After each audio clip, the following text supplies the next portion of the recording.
But when I went through life transition, through a divorce, through retirement, the question wasn't what am I going to do, but a little bit more about who am I now? You know, I used to be this. Who am I now? So that's kind of part of the discussions today. And so, and then connection becomes really important. If I sit and isolate and think about that question, I go certain places. But if I get together with other guys and we talk about where are we going now and who are we, that's really important. So our speaker today understands this in a very real way. David Irvine is a globally recognized leadership speaker, author, and advisor who spent more than 40 years working with leaders in business, government, nonprofits, and community organizations. David's focus has always been the same: helping people lead and live in a more authentic human way. And by the way, we're all leaders here, right? He brings together a background in family therapy, human development, science and social work, translating research into practical, real-world leadership that helps people show up more fully in their lives and in their relationships. David's the author of 7 books with over 300,000 copies sold worldwide, and he hosts the Leaders Navigator podcast with his daughter, Hayley. He also teaches in the Faculty of Social Work and the Haskayne School of Business at the University of Calgary. But what's really important, what's really special is he's a shedder. It's not just his ideas. He's a board member and active contributor to the Cochrane Men's Shed, where men support men to build connection, purpose, and belonging. So when David speaks about authenticity, purpose, and what it means to walk alongside others in life, he's not just speaking from here, he's speaking from experience, and so he's part of the movement. And his keynote today is titled Walking Together Side by Side. And I think that captures something essential about what all sheds are about. So please join me in welcoming David Irvine.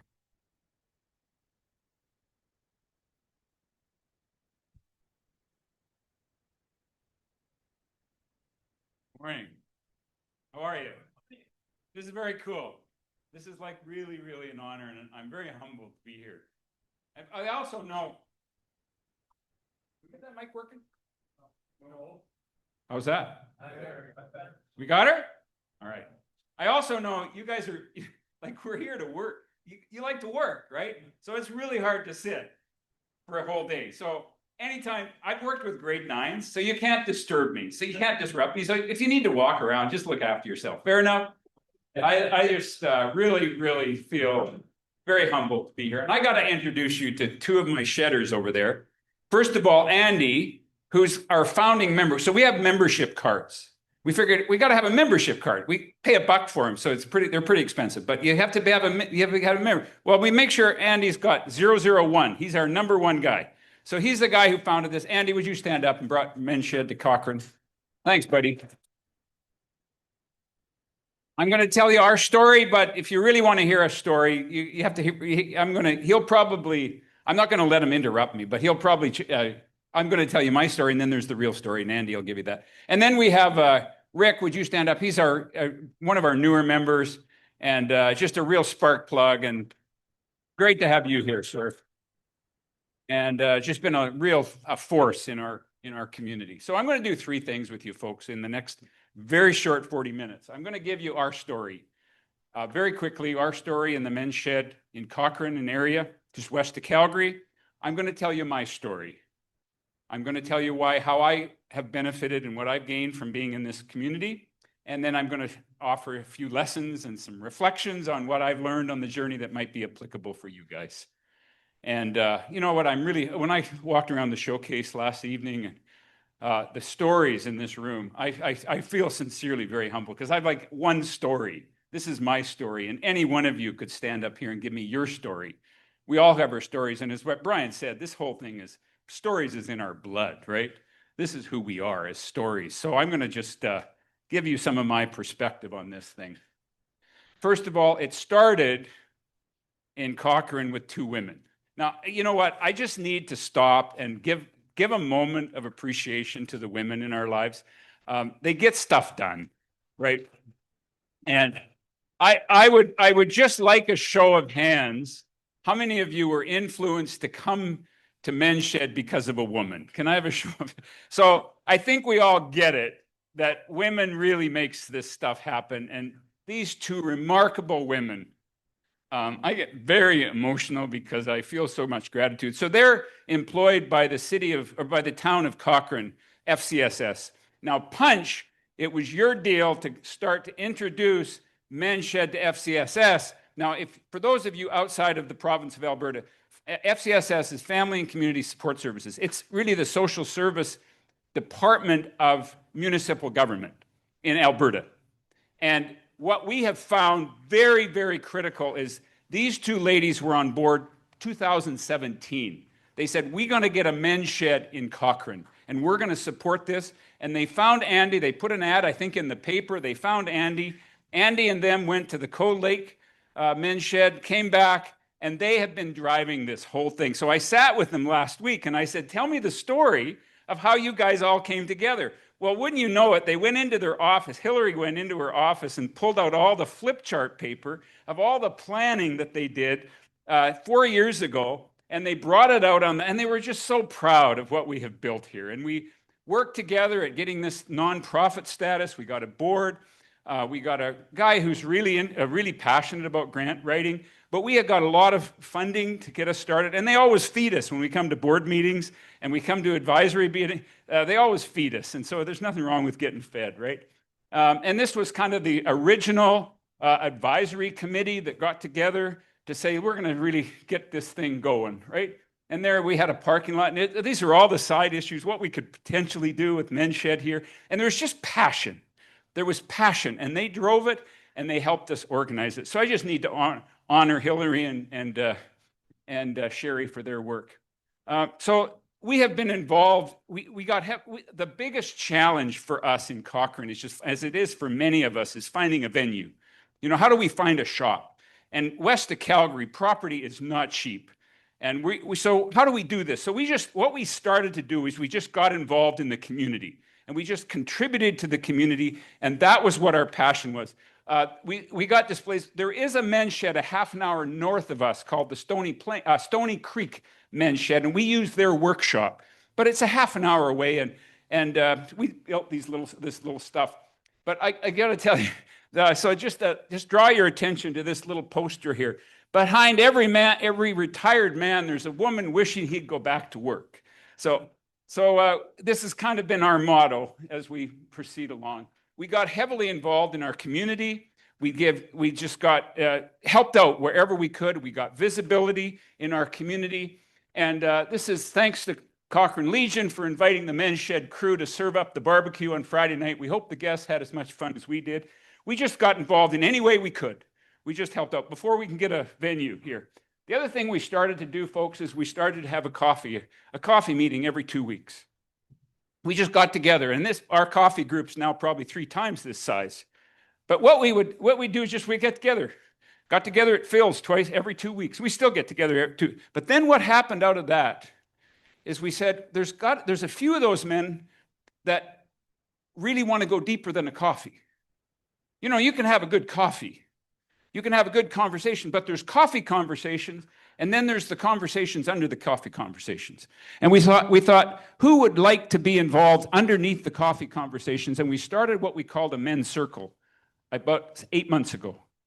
And every week we get together. We got a little church. We got a little a room in our local United Church. Has nothing to do with the church, but that's what we found, a safe space. And we get men in a circle every week. And basically, you know, we don't talk about mental health, but we deal with mental health. We take care of people. And every week, everybody has a voice. And we only have 3 agreements that we make to each other. Number 1, everything that we say in here stays in here.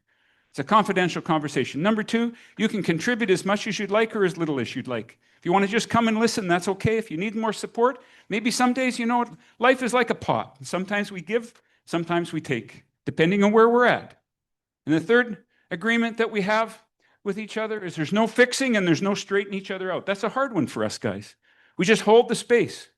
You know, I just tell you last week, I'll give you 3 examples of what came up. By the way, in Cochrane, it's an interesting statistic. We have one of the highest suicide rates of men over the age of 65 anywhere in the country per capita.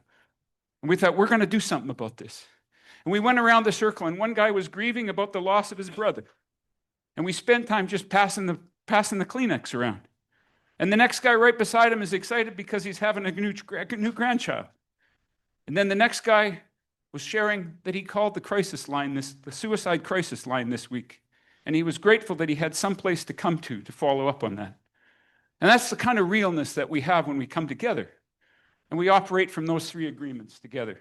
So we went beyond the coffee, and we have that meaningful support every week. And then we were fortunate enough to finally secure a lease, had enough funding to secure a lease to find us a workshop. Now, the workshop is in a common ground area. So this is a community area. It's a coffee shop and an art studio in the back. And then the workshop is in the other side of it. And so that's the workshop that you can see through the window there. And that's our newest deal here. And our first project was we were making dog houses for the indigenous community next to us. And we tried to develop a relationship. And so this is our dog shed day, our dog house day, right? And this is really a proud moment for all of us. Again, Hillary and Sherry are right in the middle of this, but this is what we accomplished. And then what we've come up with since is we now have a list of community requests. Now that we got a shop, we have a list of community requests.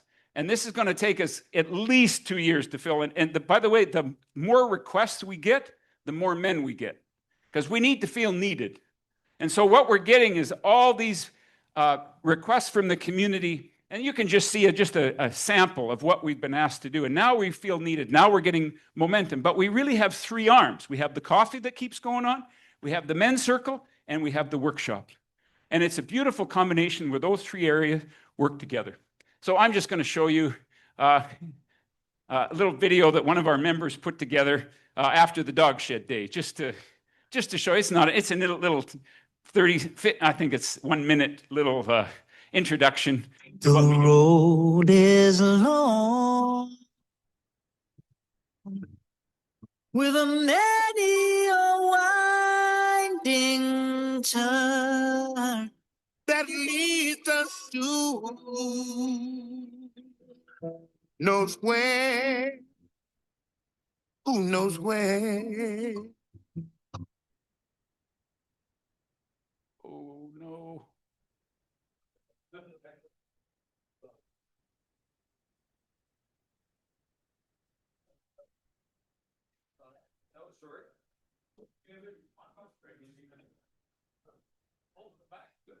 Uh-oh. You want me to start again? Uh-oh.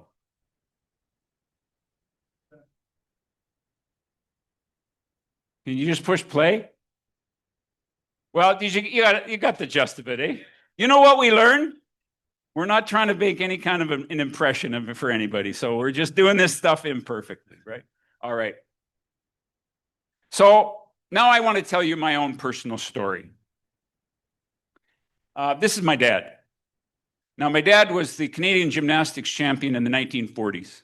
He used to walk around the house on his hands. By the way, the seeds of Men's Shed, for me, were planted probably 100 years ago when my dad was a kid.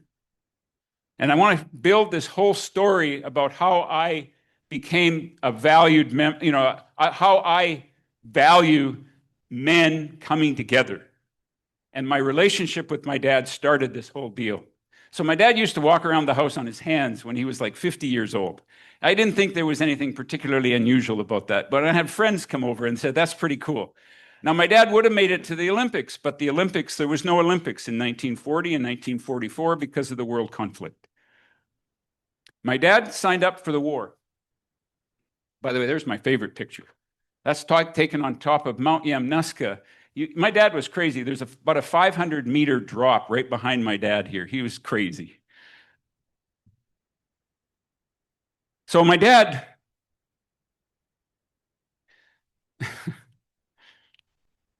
during the war years, he signed up to go to the war. But he was rejected because of his eyesight. Didn't have good enough eyesight. You know, man had a hard time. A lot of us had fathers came home from the war. And you know what? They talk about how tough it was to talk about the war. You know what? My dad talked about how tough it was to not go to the war. That's the generation that my dad lived in. But I'm going to tell you, this is a very important picture for me because my dad spent his time during the war years looking after the young boys in his community. Now, you may not be able to see this, but see all those women in the back? Guess who those women are? Those women have husbands who served in the war. And he's looking after their boys as a man. The importance of having a man in these boys' lives. And he's one of the unsung heroes that he'll never get a medal for. But it's what I appreciate about my father. Now, I had polio when I was 4. Polio meningitis. I spent about 6 months in the hospital with this virus. I had no contact with my parents during that time. Back in those days, you couldn't have a visitor when you were sick.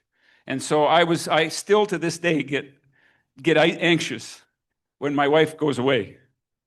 And I still have to deal with that. But that's a story for another day. When my dad brought me home from the hospital, he took me down in the basement. He never felt sorry for me. He built a pair of parallel bars and had a tumbling mat. And he worked with me to get my strength back. And he had a saying. He said, David, don't pray for the world to get easier. Pray for you to get stronger. And that was my father.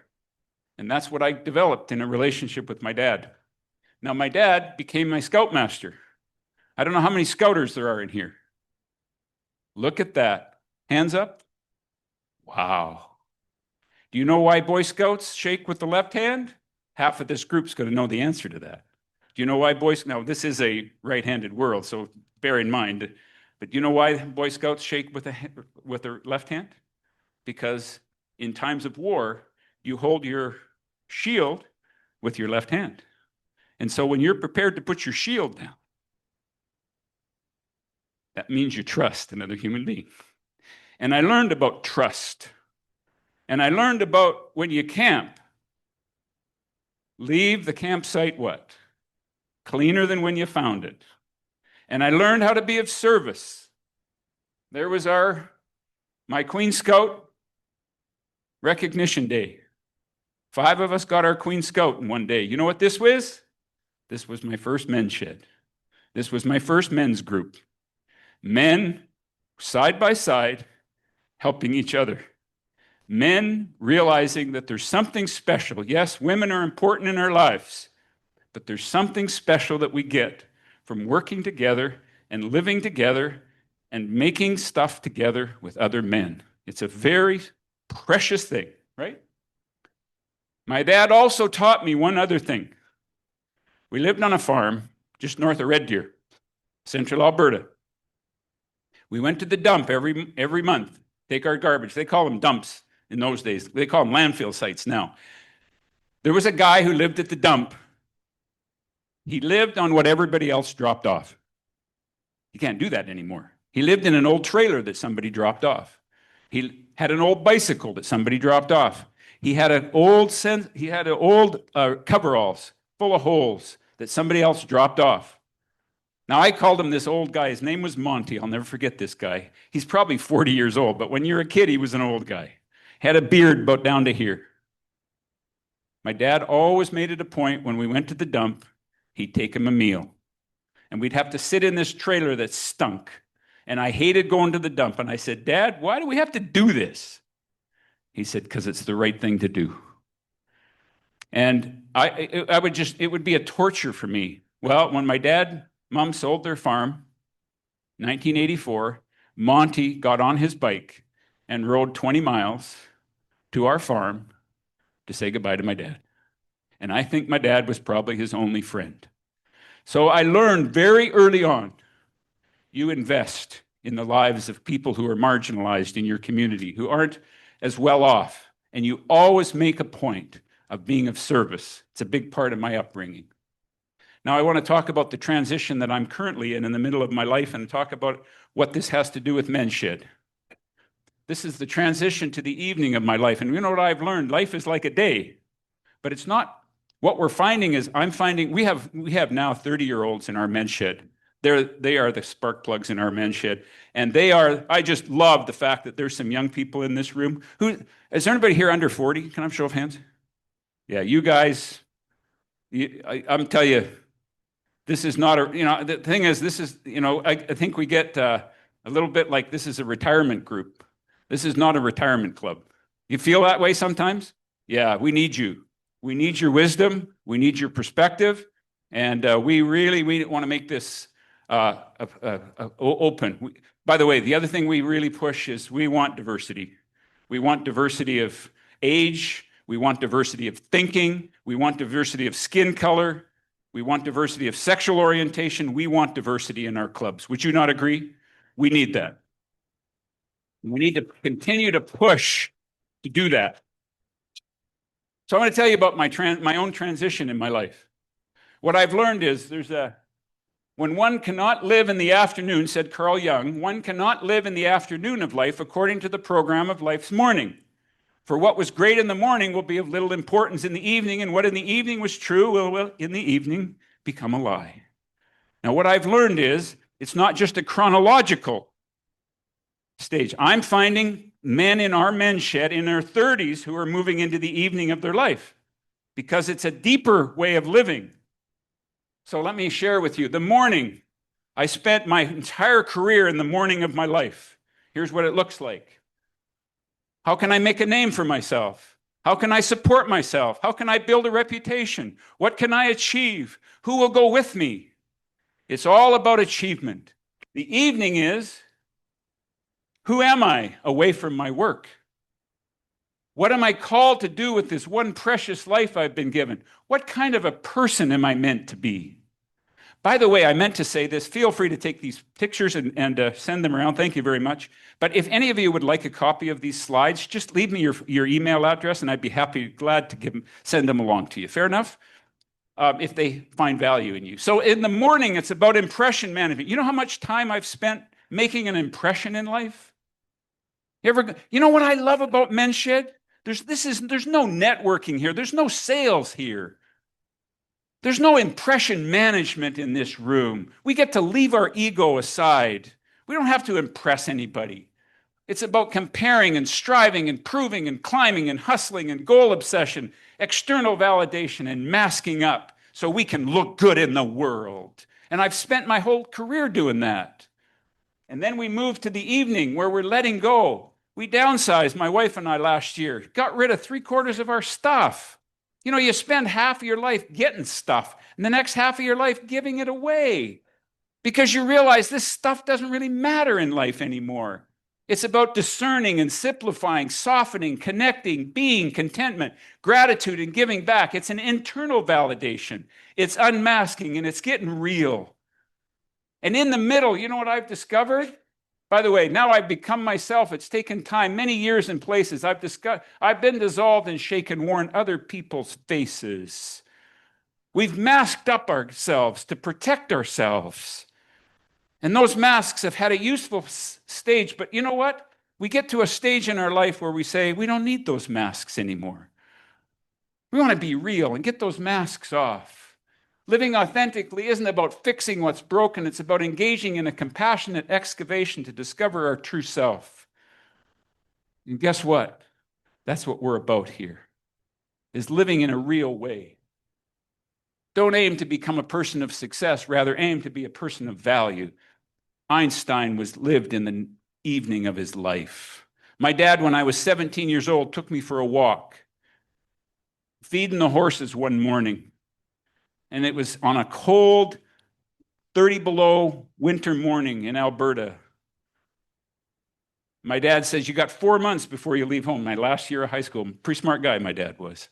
You got 4 months before you leave home. He said, the conventional thing is to wish you success. But he said, you're going to be successful no matter what you do. What I hope for you is that you understand the difference between a successful life and a meaningful life. How many of you would suggest that's good advice to give a 17-year-old? How many of you understand a 17-year-old had absolutely no clue what his dad was talking about? And I've been on this quest, but now I begin to understand when you move into the evening of your life, and if you're wiser, you can move into that evening earlier. But now I'm beginning to understand what real meaning is in life. That's what I learned here. That's what you teach me. Because you see, in between those two, how many of you understand that in the evening of your life, it's not an event, it's a process. It's a journey through this unknown sea. Need each other to support each other. It's the sea of vulnerability where there's darkness, loss, grief, ambiguity, disorder. It's weird. Where do I belong? Because I've been defining myself all this way, and now I'm not defining myself this way anymore. It's a weird place to be. I even feel weird being here, being asked to do this, because there's nobody special in our shed. It's just a celebration of our gifts. So I begin to wonder, like, am I in the morning or the evening? Where am I? Uncertainty and resistance, confusion, loss of control, anger and depression, fear and anxiety, self-doubt. And guess what? This is what we call a liminal space between an ending and a beginning. Guess what? That's what the men's shed does. That's what my community gives me, is support in getting through that stage, that unknown sea that we're crossing without any guideposts. You know, the Dutch have a word for this. It's called dusking. You know what dusking is? It's a fascinating concept. The Dutch twilight ritual of quietly watching the transition from day to night. My dog had this down perfectly. He would sit out in the backyard and literally watch the sunset for 10 or 15 minutes. How many of you have actually it's in our driven morning life where we're just pushing and pushing. We don't have time to do this. Let's get on with something productive. But in the evening, we begin to realize, you know what? This thing isn't going to go on forever. This runway isn't going to last forever. And the less time we feel that we have, the more precious that time becomes. And the more cognizant we are, the more discerning we are about where we're going to take that time. So now what I want to do is pass on a few lessons about all this. The next part of my presentation came from our 37-year-old in our shed. His name is Max. And Max has gone through a very dark time where he's in the evening of his own life because he went through a career where he got PTSD. And he's gone through some darkness. Brought that darkness every Saturday morning to our shed. And I asked him, Max, what kind of message would you like me to pass on? Do you think the men's shed across Western Canada need to hear? And so I'm going to give credit to the content of this next part of the presentation because this came from a very wise man, wiser than I was when I was 37. First of all, he said, if you look up the dictionary, the word shed is a structure. It's built for shelter or storage. And then in a men's shed, it's a place where men gather, where tools are used, where projects are built, a place where hands work, where ideas are turned into something real, where something useful is created for this community. And then he said something very profound. But he said, if you look a little further down in the dictionary, shed isn't just a noun. Shed is also a verb. If you look at it, you say, to rid oneself of something unwanted, to release or let go, to discharge something from within. Sometimes even to shed tears, to shed light on something. Isn't that interesting? It's not just a noun. It's not just a place. It's a verb. Like love, it's a verb. We shed burdens. We shed isolation. We shed silence. We shed perfectionism. We shed the pressure of having to carry everything alone. And in so doing, we often shed light on something deeper, the importance of connection, belonging, shared humanity. I found that very profound because that's what our shed is about. That's what your shed is about. We all do it in our own way. Sometimes we do it by just building stuff together. Sometimes we do it by sitting in a circle. Sometimes we do it by sitting and having coffee together. Doesn't matter how we do it. What matters is that we're creating a platform for us to shed something in our lives that needs to go. Make room, folks, for something new in our lives. We don't come to the shed to get fixed. We come to be together, to feel useful, to feel understood, to feel accepted, exactly who we are. And this ends up touching every aspect of our being. That's what we're all about today, folks. That's what we're all about, guys. You know what I've learned? I spend a lot of time in the gym. And when you're doing heavy weights, you know what you need? You need a spotter. Doug, I was inspired by your story over here this morning. And you know what? Everybody here in this room's got a story about how we're a spotter for each other. That's what I have friends. You know, we had a guy come to our men's circle in the morning, and we always ask, what brought you to the shed? Do you know what he told me? You know what he told the group a few months ago? He came here because he didn't have enough men in his life to carry his casket. You believe that? That's a really interesting. He didn't have enough men in his life to carry his casket. Can you imagine not knowing 8 men enough significant? And the guy's in his 50s. He's not ready to die. But it's not about the casket. It's about what? The connection. But I'll guarantee something now. He's got more men that would line up to carry his casket. And what that represents to him is something that cannot be put into words. We all need a spotter. You know what I've found in my community of men? Spotters. We're all spotters for each other. That's our opportunity. When we're carrying the heavy weight, we got to realize we're not doing this stuff alone, right? E. Cummings, the great poet and playwright, we do not believe in ourselves until someone reveals that deep inside of us something is valuable, worth listening to, worthy of our trust, sacred to our touch. Once we believe in ourselves, we can risk curiosity, wonder, spontaneous delight, and an experience that reveals the human spirit. That's what we're doing here, folks. That's what we're doing. Let's celebrate it. Let's feel good about what we're doing. And I'll leave you our pillars. And again, this came from Max. The pillars that represent what we're about in our shed, and I suspect what you're about in your shed. Number 1, it's about connection. Finding common ground to stand together on. A shared story, knowing you're not alone. All men belong here. Number 2 is construction, building something, building confidence, imagination, teamwork, cooperation, humanity, identity, and purpose. Contribution, giving something of yourself, making the world better. That's why we get support from FCSS in our town, because we're giving something to the community. We're building stuff, but we're becoming better men so that men can go out into the community and be better. You know what I learned years ago? I learned years ago when I went through a very dark time in my own life that it's not my job of my wife to make my life better. It's not my job of my wife, my mental health challenges. It's not the job of my wife to make me feel special. It's the job of my wife to share a journey together, to share our gifts together, and to support each other and to love each other. But I can't bring my mess to my marriage. I have to bring my mess to my community so that I can bring my best self to my marriage.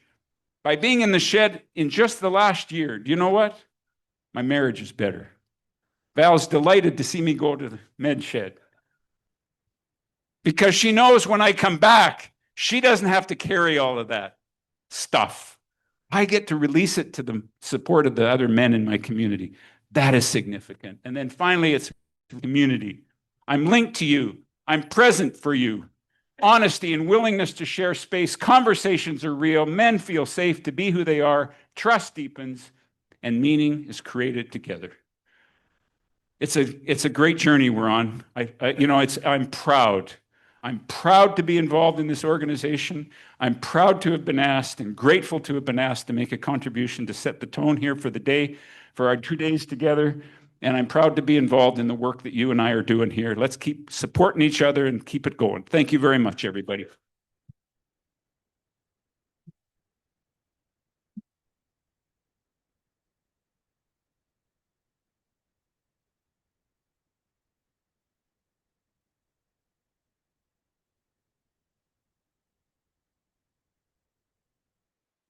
Thank you all. You're very gracious. David, thank you so much. And don't go away. Hang in.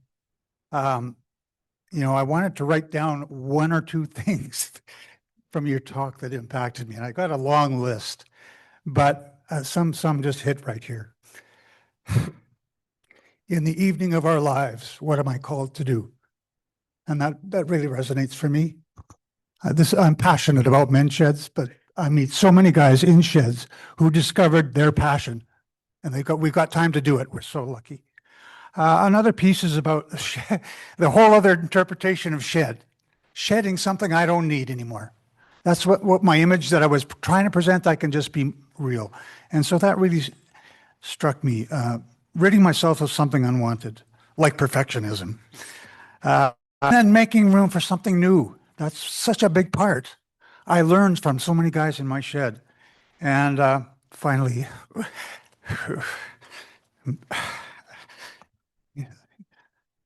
the men who will carry my casket. The men who carry my casket. Wow, that's really powerful. So thanks so much. Thanks so much, Dave, for inspiring us, helping me think so much about what my shed now means to me. And thank you from us all. Yeah.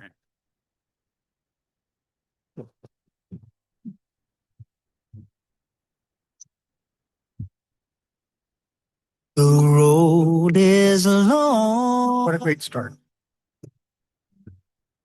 With a many a winding turn that leads us to knows where, who knows where.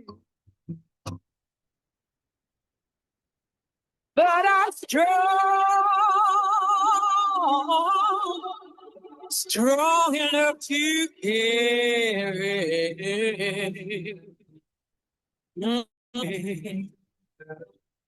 He ain't heavy. He's my brother. The one we know.